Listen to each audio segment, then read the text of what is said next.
우리가 알던 직업이 전부가 아니다. 넓고 넓은 세상 속 다양한 직업을 소개한다. 세상에 이런 직업이. 잡스타그램 지금 바로 시작합니다.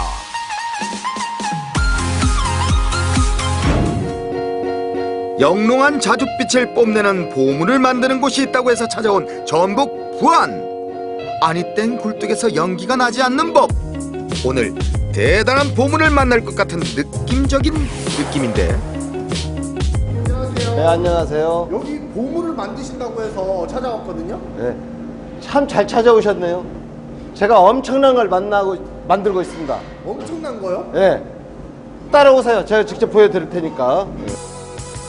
얼마나 엄청난 보물을 만들고 있길래 저리도 자신감이 가득한 건지. 그때 영롱한 자줏빛 발견! 설마 자수정? 자수정 아닌가요? 자줏빛 보물이죠, 보물. 자줏빛 보물이요? 네. 보물이라더니 망치를? 곱디고 온 이것의 정체! 두드려야 제 몫을 다할 수 있다는, 그리고 세상 사람들에게 꼭 필요하다는 자줏빛 보물의 정체, 대체 뭔가요? 궁금하면 따라오라던 이 남자, 이번엔 펄펄 끓는 쇳물을 보여주는데. 이게 보물이죠, 보물. 만들기도 어렵고 구하기도 힘들다는, 이게 바로 한국의 자주겸이에요. 32년간 자주겸 외길을 걷고 있는 정낙현 명인. 천일염을 구우면 주겸이 되고 주겸이 좋다는 건 다들 알지만 자주겸은 어떻게 만드는 건지 영 생소한 시청자들을 위해 전 과정을 공개하기로 한 정낙현 명인. 첫 단계는 좋은 대나무를 자르는 일이라고 하는데요, 4, 5년 자란 토종 대나무를 가장 선호한다고 합니다. 이 지구상에서 생존하는 식물 중에서 천연유황을 함유한 나무는 이 대나무밖에 없어요. 그 유황 진액이 소금 속에 잘 스며들어야 정말 효과가 높은 자주겸을 생산할 수가 있거든요. 그러면은 하루에 보통 대나무를 얼마나 쓸 수 있는 거예요? 제가 대나무가 이게 대나무 하나에 한 15마디 정도 쓰거든요. 그래서 이걸 갖다가 하루에 한 120, 30개 대나무를 이렇게 그 자주겸 만드는 데 쓰고 있어요. 하루에 대나무 120개요? 자주겸을 만들려면 많은 대나무가 필요하다는 사실. 그렇다 보니 마당 한 켠엔 늘 대나무가 가득하다고 합니다. 대나무 양이 아우 엄청나요. 대박이다. 아니 저렇게 많은 양이 필요해요? 이게 이제 일주일분밖에 안 돼. 이렇게 많은 대나무. 예, 일주일에서 열흘 정도밖에 못 써요. 우리 공장에서는 지금. 그래서 가장 지금 많이 들어오는 데가 담양이라고 생각하실 텐데 사실은 하동이나 남해에서 더 많이 들어와요. 하동이요? 예, 하동, 경남 하동, 남해 이쪽에서 대나무가 그 잘 자랄 수 있는 토양 조건이 좋거든요. 예, 예. 그래서 이제 세 번째로 사실은 그 담양이 나오는 거죠. 유황을 가득 품고 있는 질 좋은 토종 대나무를 얻었으니 이제는 대나무 마디에 맞게 잘라내는 작업을 시작합니다. 일정한 크기로 잘라줘야 하기 때문에 집중은 필수!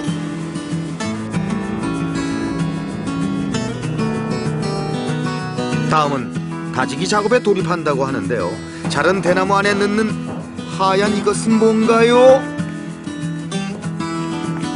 당연히 천일염이죠. 이걸 이렇게 단단히 다져 넣어야 소금 기둥이 단단해지고 이 대나무에 유황 기운이 잘 소금 기둥에 스며들게 돼요. 그래야 품질이 좋은, 약효가 좋은 자주겸을 만들 수가 있고, 이것이 옛날 사찰 비법 그대로 만들어내는 거예요. 국내산 천일염을 대나무 안에 두드리고 흔들면서 꽉꽉 채우는 것이 노하우. 얼마나 꽉 채웠으면 뒤집어도 쏟아지지 않는 경지에 오른 걸까요? 대단합니다. 단단하게 채워야만 오래 구워도 소금 기둥이 부서지지 않는다고 하는데요, 한 토굴당 1200개의 대나무가 들어갑니다. 이게 세워놔야 돼요. 쌓는다는 표현이 아니라 잘 세워놔야 이게 대나무가 딱 타고 난 뒤에 서로 엉켜붙지가 않아요. 아, 이걸 태우실 거예요? 네, 태우는데 옆으로 넣는 것보다 이렇게 세워서 차곡차곡 채워놔야 소금 기둥이 서로 늘어붙지를 않아요. 그래서 이제 또 그거 새로 꺼내서 두 번째 또 굽고 세 번째 굽고 이렇게 하려면은 오늘 첫 번째 굽는 날 이렇게 정성스럽게 잘 세워서 쌓아야 돼.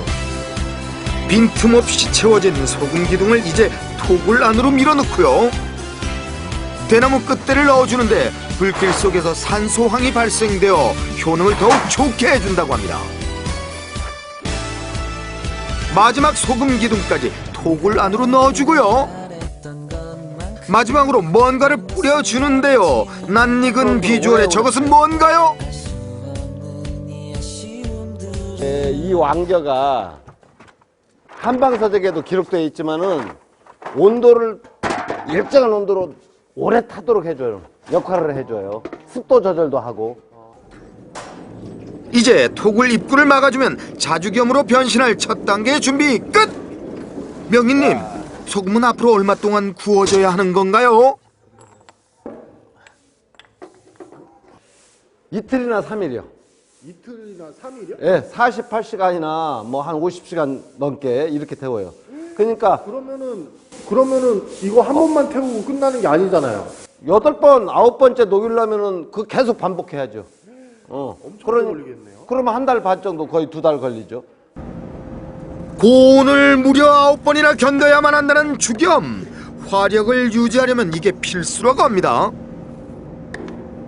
선생님 지금 넣으시는 게 뭐예요? 이게 이제 송진가루죠.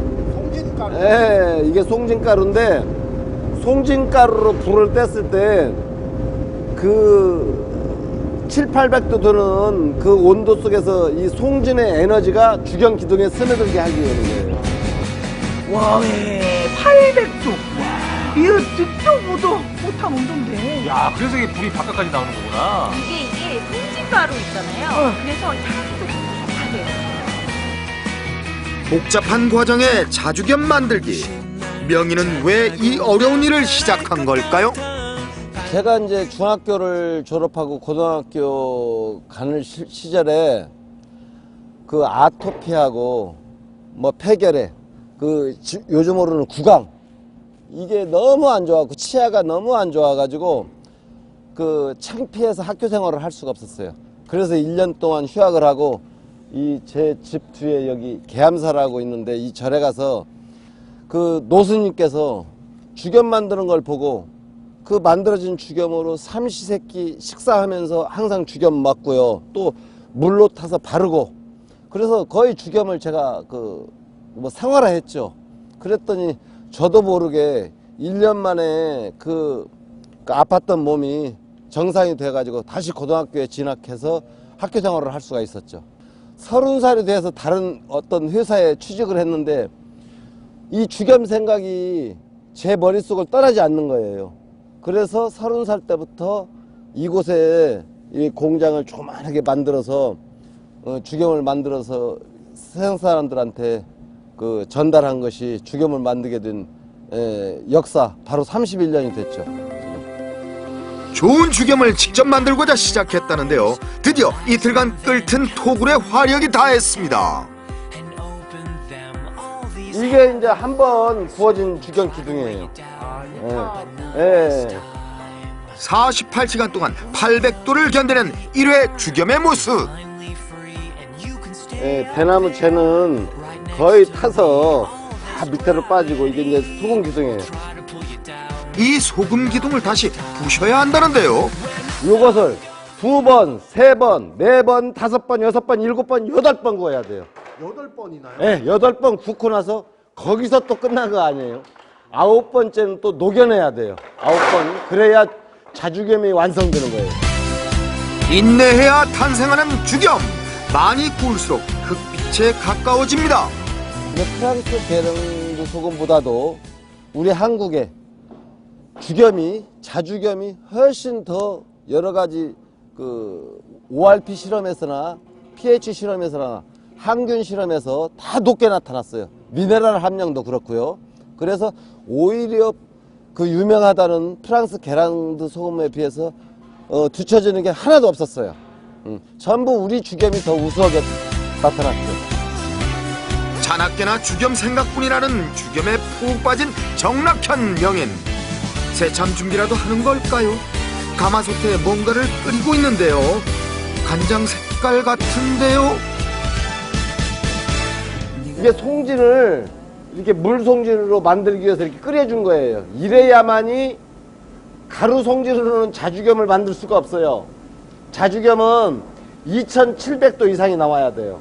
예, 그래서 이렇게 가루 송진을 물 송진으로 이렇게 만들어준 다음에 이 물 송진으로 화력을 이용해서 자주겸을 만드는 거예요. 자주겸은 일반 주겸보다 훨씬 높은 온도인 2700도 이상에서만 나오는데 화력을 높이는 건 물송진뿐이라고.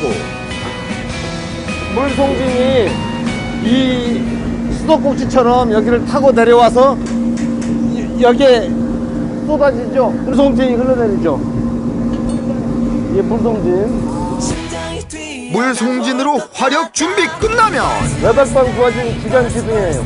마지막 9번째 용융항으로 들어가는 거예요. 8번의 고온을 견딘 주겸이 이제 9번째 녹는 과정을 거칠 차례. 아, 확실히 8번 구운 거라 색이 진하네요. 아, 그럼 지금도 되게 좋은 거잖아요. 그러니까 9번째 나오는 거는 얼마나 그러니까. 이건 이제 마지막 9번째 녹여서 완성시켜야지. 용융해서 완성시켜야 드디어 자주겸이 탄생하는 거예요. 아, 이거 녹이시는 거예요? 네, 녹이는 거예요. 3000도로 녹여야 자주겸이 만들어져서 탄생하는 거예요. 물송진으로 화력 업! 잠시 후 샘물처럼 빨갛게 변한 자주겸이 녹아 흐르기 시작합니다. 무려 2800도를 견뎌낸 소금들이 세상 밖으로 나오는 순간 오늘 색깔 100점이에요. 100점. 이 정도면. 그럼 맛은 어떨지. 맛도 아주 좋아. 맛도 유황 에너지가 입안에 팍 가득 차. 무려 45일 만에 탄생한 자주겸은 식으면서 점점 자줏빛으로 변해가는데요.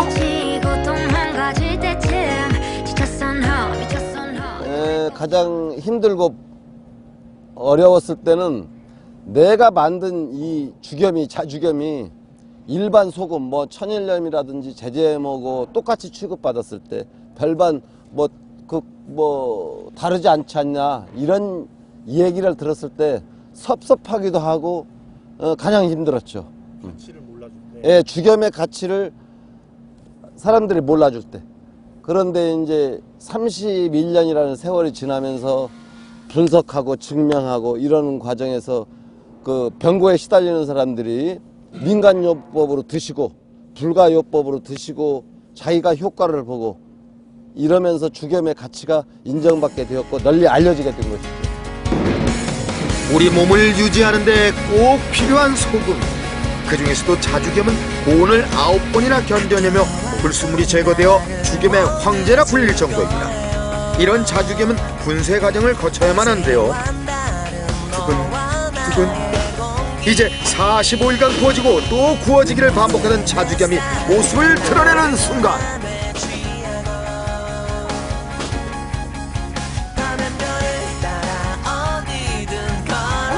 세상에.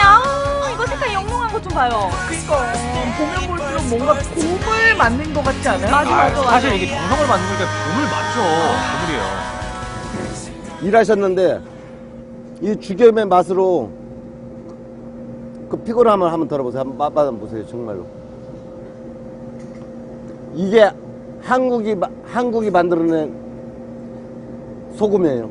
전 세계 자랑할 수 있는 소금. 일단 좀 짜고요. 예. 근데 신기하게 계란 맛이 나는 것 같아요. 그게 바로 대나무 속에만 존재하는 천연유황이에요. 그게 천연유황이에요. 천연 유황 때문에 달걀 노른자 맛이 난다는 자주겸 완성! 정낙현 명인의 앞으로의 꿈은 뭘까요? 내가 만든 주겸이, 자주겸이 전 세계인들이 식탁에 올라가서 뭐 아픈 사람들한테 내가 만든 소금이 먹고 간맞춤으로 해서 치료가 됐을 때 그게 이제 제 희망이고 야망입니다.